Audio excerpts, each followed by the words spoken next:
What is up, guys? Welcome to CJ Hero Ball, and today I'm going to be talking about the biggest steal of the 2021 NBA Draft, Charles Bassey.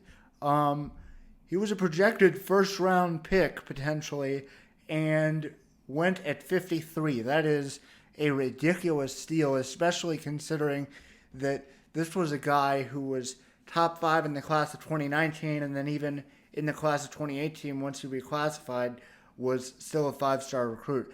You know, people see, oh, he's been in college for 2 years. Well, he's 20 years old. So that's not exactly, he's young for a guy who's played 3 years in college. So anyway, I hope you guys really like this video, and let's get into it. CJ Hero Ball! So first of all, let's take a look at Charles Bassey's stats in college. Now, his first year at Western Kentucky did really well, averaging almost 15 points a game and about 10 rebounds a game, which was really impressive. His sophomore year was shortened severely because he had a compound fracture in his leg, and there's also some injury concerns with his knee from this year, so that may have been why he dropped so far. In the 2020-2021 season, though, he did a really nice job. In just over 30 minutes a game, he averaged almost 18 points and 11.5 rebounds a game. Got a couple of blocks a game. He also, you can see significant improvement in terms of his shooting, both with the consistency that he shot the ball in terms of shooting enough during a game to get a good sample size, and the consistency with which he made. Now, if you just look at the raw stats, his freshman year, you're going to see he shot 45%, and then his junior year, he shot 30%.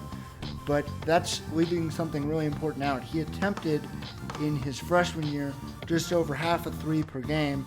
Well, in his junior year, he attempted over 2 per game, and so it's a lot different. It's much bigger sample size, so there's definitely room to grow there.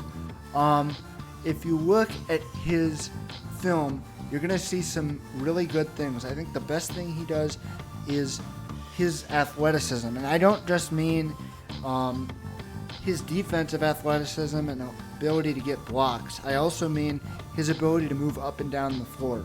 He's got a fluidness about his movement that is really impressive and really rare to see among any sort of rookie big, but especially one who went at the back end of the second round.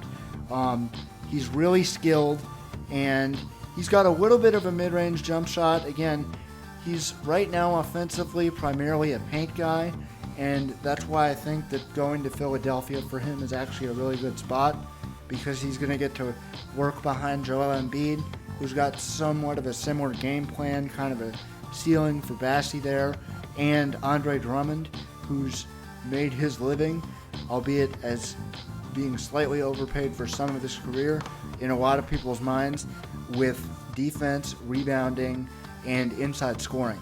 And so I really think that this is a steal, especially if the injuries don't plague him in the league. You know, worst case scenario, he never plays in an NBA game, which I think is extraordinarily unlikely to happen. But even if it does happen, most people who get taken from 50 to 60 never end up playing in an NBA game.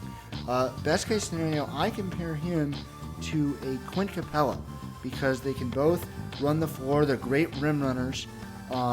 They've both got a little bit of potential with the mid-range shot, and they're both really athletic, and they've got similar builds.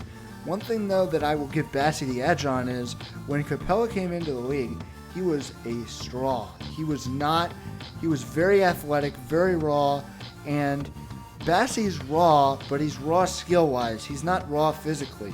He's already got an NBA build, and he's got NBA-like movement. Kind of this new generation of rim runners.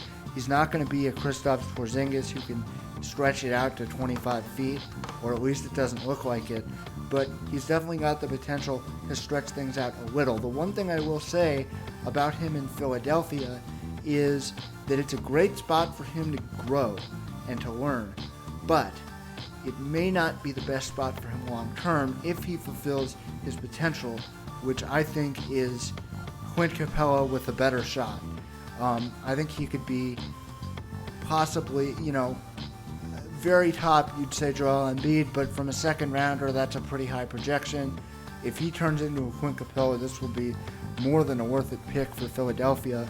But the problem is, unless he really improves his three-point shot, or unless Embiid really improves his three-point shot, having both of them on the court at the same time for long periods of time is going to be tricky. So if he becomes a starter, I definitely think that either Embiid will have to go or he'll have to go, and he'll probably be the first one to go because Embiid is the centerpiece for Philadelphia. So just a really great pick. As I said, pretty much virtually zero risk with the 53rd pick and a enormous potential reward. I understand the injuries kept teams out of the first round. I can somewhat understand that. What I can't understand is how he dropped this far in the second round, because there are a ridiculous amount of teams that came before Philadelphia there who could have used him, and I'm surprised they didn't jump on it. But I am super excited to see what happens for him. Congratulations to Charles Bassey, and I'll be watching you in Philly.